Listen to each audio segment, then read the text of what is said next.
comment ça va? Écoutez, moi ça va plus que bien puisque ce soir j'ai un rendez-vous avec Beyoncé aka Queen Bee. En vrai, je pense que Beyoncé, c'est la seule personne qu'on n'a absolument pas le droit de présenter, puisque tout le monde se doit de la connaître. Genre vraiment, c'est interdit de la présenter, tout le monde le sait. Son concert est à 19h à Paris, j'ai eu des places grâce à une copine avec qui je vais au concert et qui est encore plus fan que moi. Donc quoi de mieux que de se mettre dans la peau de Queen Bee pour sa routine du matin. Hop hop hop, je vous vois là, ceux qui ne sont pas abonnés à ma chaîne YouTube. Attendez-vous, activez la cloche, une vidéo le lundi et une vidéo le jeudi. Et un épisode de podcast le dimanche, je peux pas être plus active que ça. Et si vous en avez pas marre de ma tête, vous pouvez aussi aller sur mon Instagram et mon TikTok. J'ai trouvé un TikTok qui résume la routine de Queen Bee quand elle est en tournée. Ça tombe bien puisque aujourd'hui, elle est en tournée à Paris, chez moi. Pour mon plus grand bonheur.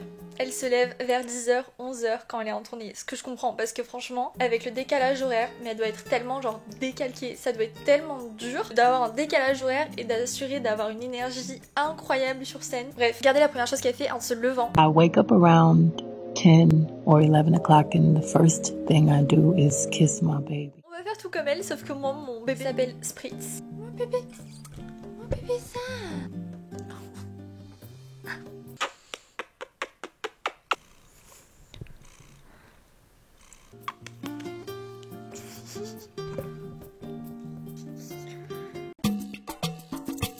Ensuite, ce qu'elle fait, c'est qu'elle déjeune et c'est Queen Bee. Donc je m'attendais à un déjeuner de dingue, mais pas du tout. Elle prend du granola avec du lait de riz, des mangues et des fraises. J'ai pas le granola chez moi, donc on va aller de suite en acheter. Et étant donné qu'elle vient de s'acheter une maison à 200 millions de dollars, fucking dollars, à Los Angeles, je pense que son granola coûte très cher. Donc j'ai envie de m'acheter du granola très très cher. Genre j'ai envie de goûter le meilleur granola de ma vie, comme si j'étais Queen Bee. Les gars, il fait tellement beau. C'est sûr que c'est une belle journée vu que c'est le concert de Beyoncé, c'est obligé.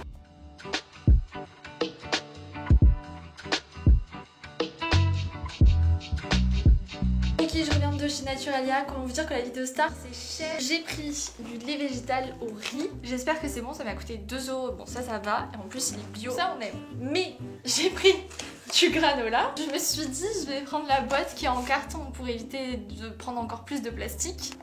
Il m'a coûté 8€. 8€ cette petite boîte de granola. J'espère que ça va être le meilleur granola de ma vie. J'ai pris des fraises, mais là c'est des vraies fraises bio de France qui se sentent extraordinairement bon. En fait, je pense que les seuls trucs où je suis vraiment prête à mettre le prix, c'est pour tout ce qui est fruits et c'est pour tout ce qui est fruits et légumes parce que là ça vaut vraiment le coup d'avoir des bons fruits et légumes de qualité et là ça sent trop bon donc je vais me régaler. Et let's go préparer ce petit déj de Queen Bee. En premier, on va découper les fraises et la mangue. Pour ceux qui savent pas découper les mangues, tuto parce que c'est mon fruit préféré sur terre. Bon après je suis pas la queen non plus mais voilà comment je découpe ma mangue. Là je me mets près du noyau. Hop, je vais faire un petit quadrillage avec le couteau.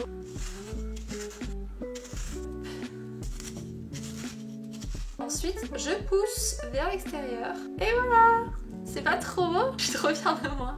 Par contre, j'en peux plus de ma cuisine, donc une des prochaines vidéos qui va arriver sur ma chaîne, ça va être une transformation de cette cuisine qui est pas du tout pratique pour cuisiner. J'ai trop hâte de vous montrer parce qu'on va faire de gros changements. Il y a mon papa qui vient exprès à Paris. Oh là là, ça va être trop bon. Maintenant, le granola avec ma plus belle tasse.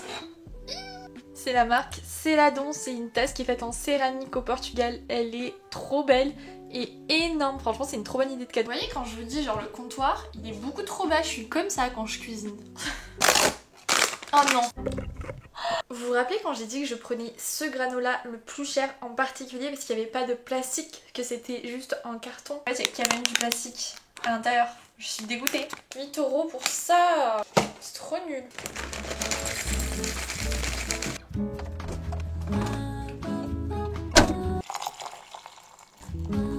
Regardez-moi ce petit déj de star. Bon allez, goûtons ce granola qui, je l'espère, va pas trop me décevoir. Et dans du lait de riz, ça m'étonne. Genre, est-ce que c'est vraiment bon le lait de riz? Jamais testé.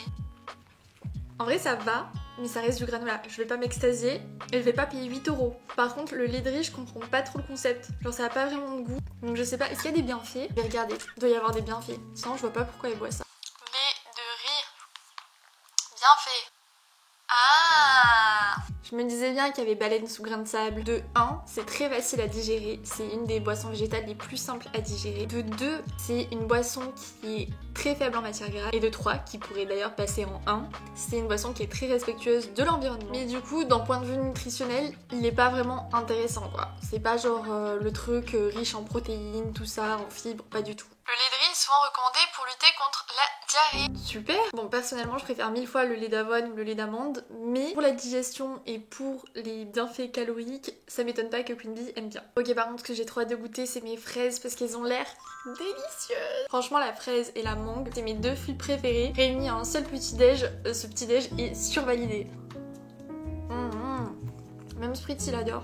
Sinon je suis curieuse de savoir ce que vous avez pensé vous de son dernier album Renaissance, parce que si je dois être honnête, au tout début j'ai pas du tout compris la vibe et j'étais vraiment en mode mais what the fuck. Mais comme la team Air ne faisait que écouter son nouvel album, c'est à l'époque où j'étais en stage, du coup j'ai fait que l'écouter et je vous jure qu'au bout d'un moment je suis devenue accro et je connais tout son album mot pour mot, alors que de base j'aimais pas du tout. Et je pense que c'est en ça que Queen Bee elle est légendaire, parce qu'elle nous fait aimer des vibes visionnaire. Elle est visionnaire, elle est légendaire, elle est intemporelle. Pour moi, elle réunit toutes les qualités d'une star. Et j'ai d'ailleurs regardé un reportage avant cette vidéo. Et dans les interviews, on voit vraiment que c'est une personne déterminée qui a vraiment réussi à créer sa place en travaillant dur, tout simplement. Et pour moi, il n'y a rien de plus honorable dans la vie. J'ai tellement hâte de voir son concert parce que je pense que ça va être le concert littéralement le plus incroyable que je vais voir de ma vie. Et bien sûr, je vais vous amener avec moi. Je vais pas poser ma caméra là, je vous amène avec moi au concert. C'est impossible de pas vous partager ça. Ça va être une dinguerie les gars, j'ai trop hâte. Bref, tout ça pour dire que je suis curieuse de savoir ce que vous avez pensé de son dernier album. Et est-ce que vous êtes vraiment genre ultra fan de Beyoncé ou d'une ou de notre artiste? Une autre habitude de Queen Bee, et je ne comprends pas parce que j'ai l'impression que toutes les célébrités disent qu'elles font ça, alors que je vois pas comment elles ont toutes le temps de faire ça. Genre même moi, j'ai la flemme de faire ça, alors que j'ai pas la même vie qu'elles. Mais apparemment, toutes elles font de la gratitude, du journaling de bon matin. J'avais acheté ce 5 minute journal in blind et j'utilise presque jamais parce que ça me saoule d'avoir plein de carnets et pas un seul carnet qui réunit tout. Du coup, c'est trop dommage parce que j'ai perdu l'habitude de l'utiliser parce que j'utilise plein de carnets à la fois. Je trouve qu'on s'y perd du coup. En gros, je sais pas si vous voyez, mais sur les pages, j'ai écrit ce dont je suis reconnaissante pour, qu'est-ce qui ferait qu'aujourd'hui serait une bonne journée, une affirmation pour cette journée. Je trouve ça très cool, mais tous les jours je trouve ça assez répétitif et je pense que plutôt l'implémenter à la semaine c'est peut-être plus pertinent, en tout cas pour moi. Et vous le savez peut-être, mais depuis janvier je vous avais dit que j'avais pour projet de travailler sur un genre d'agenda slash une genre de méthode qui permet de tout réunir, que ce soit la productivité mais aussi le côté journaling, le côté objectif, etc. Parce que vous savez que l'organisation et moi c'est une grande histoire d'amour. Je pense que si j'étais pas une personne organisée, je n'aurais jamais cette chaîne YouTube, je n'aurais jamais eu mon master. Et du coup là en ce moment je travaille beaucoup dessus et justement je suis preneuse de savoir si vous préféreriez dans un agenda avoir plutôt le truc au jour le jour ou justement ce côté journaling gratitude à la semaine, parce que moi j'ai peur qu'au jour le jour ça va être beaucoup trop répétitif. Donc dites-moi ça. Et j'ai trop hâte de vous parler un petit peu plus de ça, trop hâte. Et d'ailleurs je pense que ma partie préférée dans ça c'est ce qui ferait qu'aujourd'hui serait une bonne journée ou une bonne semaine, parce qu'à chaque fois quand je marque des choses comme ça, j'ai l'impression que je les provoque, que j'applique un petit peu la loi de l'attraction et ces choses arrivent vraiment. Et je pense que le fait de mettre sur papier, ça fait qu'on concentre encore plus notre énergie dessus et que finalement ça arrive. Si Queen Bee, elle avait mis qui ferait qu'aujourd'hui soit une bonne journée, c'est que je devienne une star internationale et qu'elle est devenue. Excusez-moi, mais je vais faire du journaling tous les jours.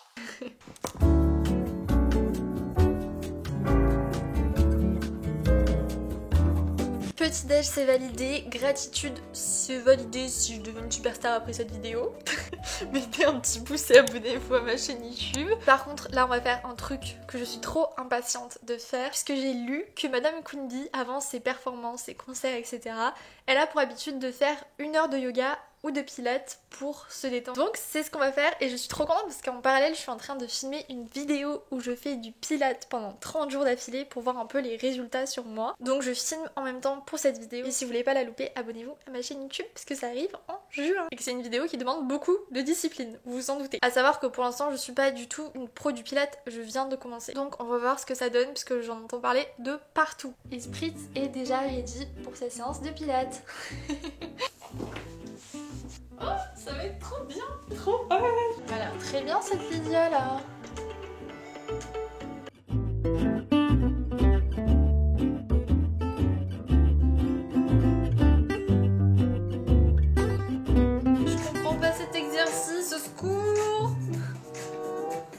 c'est dur. Ça tire. Je comprends pas ce que ça doit travailler ça. Ah si, ça travaille l'intérieur de la cuisse. C'est bien Spritz le pilate.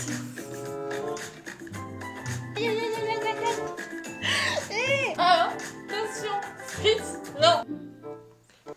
Et oh, je souffre déjà assez comme ça.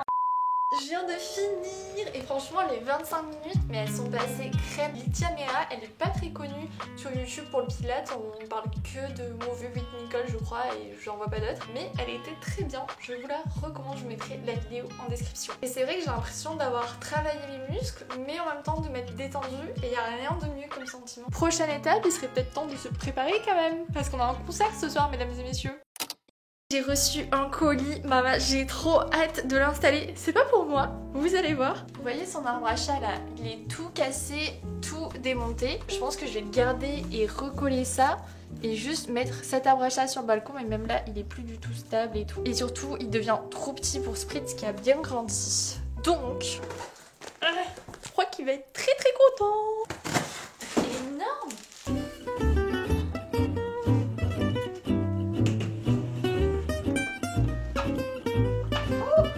C'est trop cool parce qu'on a un panier en osier comme ça et l'arbre à chat il est exactement pareil, il est trop mignon. Est-ce que Spritz va l'aimer? Regarde. Oh oui, joue avec.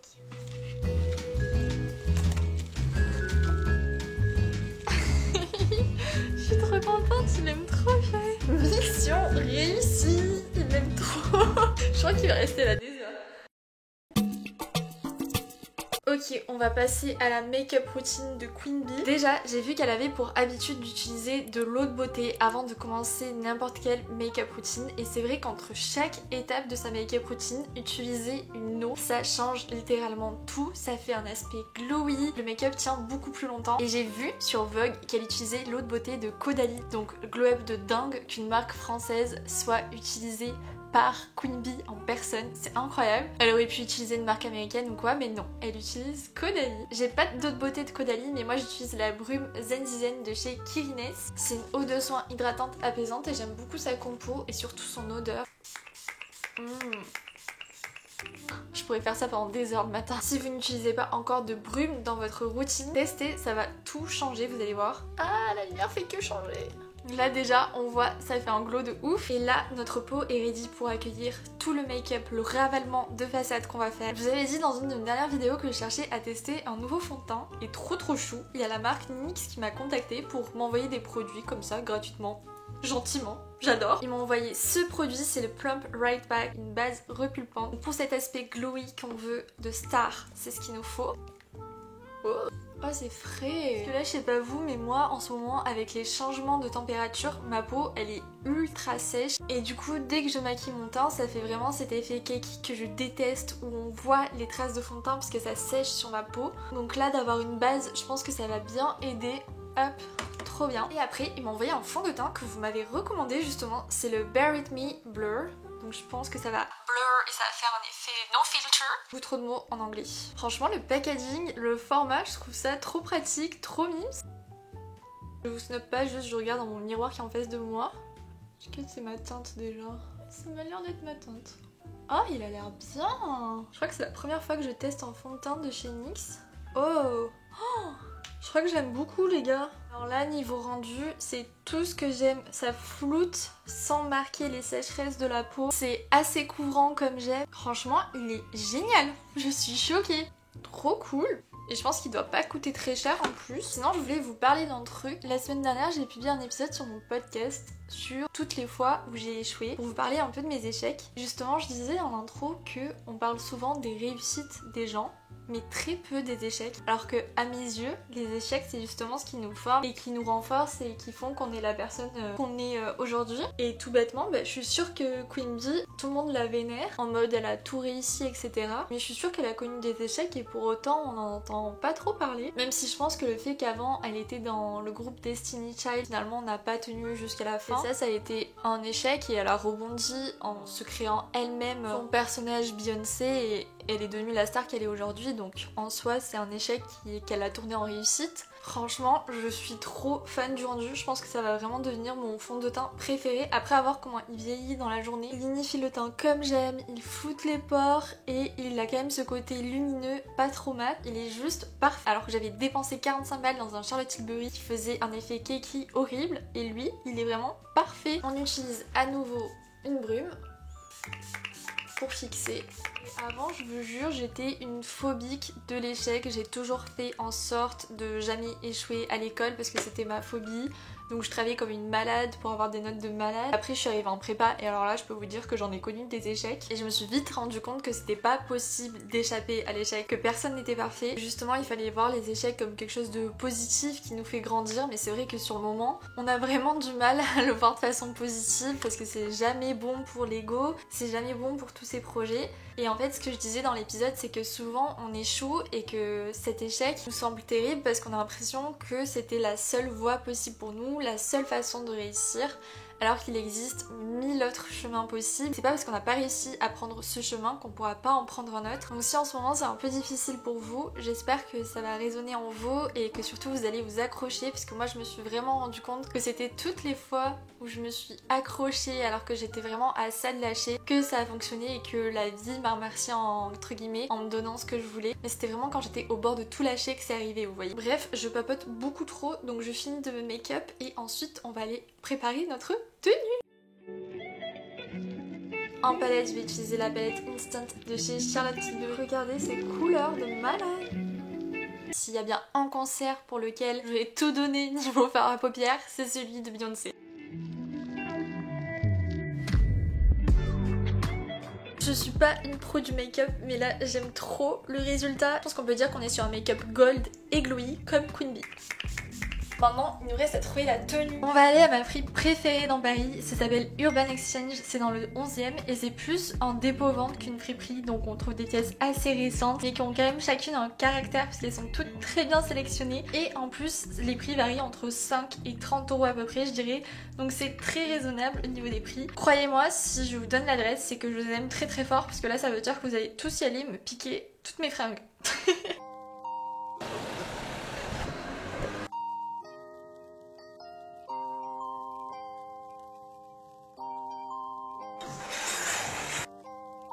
Comme à mon habitude, j'ai trouvé des trucs à la fripe, mais je suis pas encore 100% sûre de ma tenue.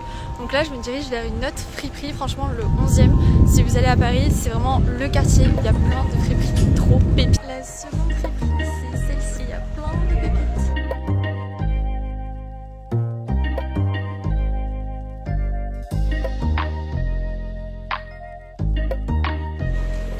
Ok, je viens de sortir de la seconde fripe, mais c'est bon, là j'ai trouvé ma pépite. J'ai trop hâte de vous montrer. La sélection était dingue, il y avait beaucoup de marques.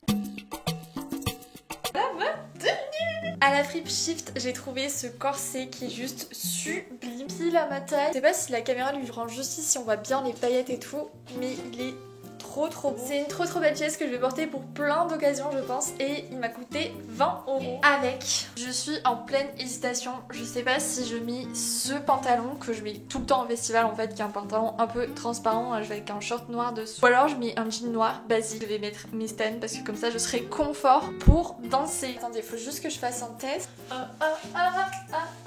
Sûr que j'ai trouvé d'autres choses en fripe, je trouve toujours quelque chose. Là c'était la friperie dépôt-vente Urban Exchange que j'adore, vraiment je l'ai H24 là-bas. Et j'ai trouvé ce haut gris hyper long San Francisco. Là pour Queen Bee, hein. C'est pour chez moi, chill à la casa, en mode pyjama. Et vu que c'est mon rêve d'aller à San Francisco, je l'ai vu comme mon signe.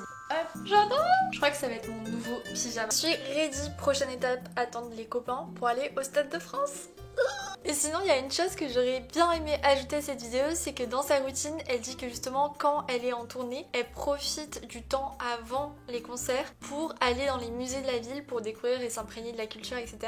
Et j'aurais trop aimé faire ça. En vrai j'ai déjà fait le Louvre au moins 6 fois, j'ai fait le centre Pompidou, le musée d'Orsay. Je crois que j'en ai fait beaucoup d'autres en plus que je suis en train d'oublier, mais j'aimerais trop faire la maison de Victor Hugo, ça c'est goal. Par contre j'ai pas fait le musée des statues de cire alors qu'il y a sûrement Beyoncé là-bas. Et si vous avez des recos de musées à faire, je suis preneuse. Et là la prochaine fois que je prends la caméra, c'est quand on va au concert. Tout de suite, bisous. C'est parti, on y va. Regardez, on est trop bien placés. On est ici et on a la scène devant nous. J'ai trop hâte. J'avais trop peur qu'on soit genre tout au fond là-bas. Et on est juste ici. On est ready. On attend que Quimby. Est-ce que tu vas pleurer les premières secondes de l'émission? 2 hours later. When we wake, hear the birds and see the sun.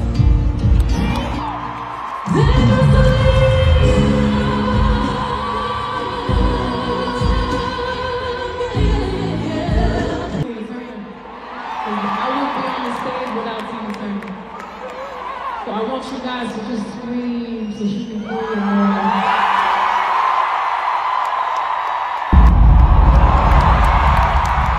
Welcome to the Renaissance.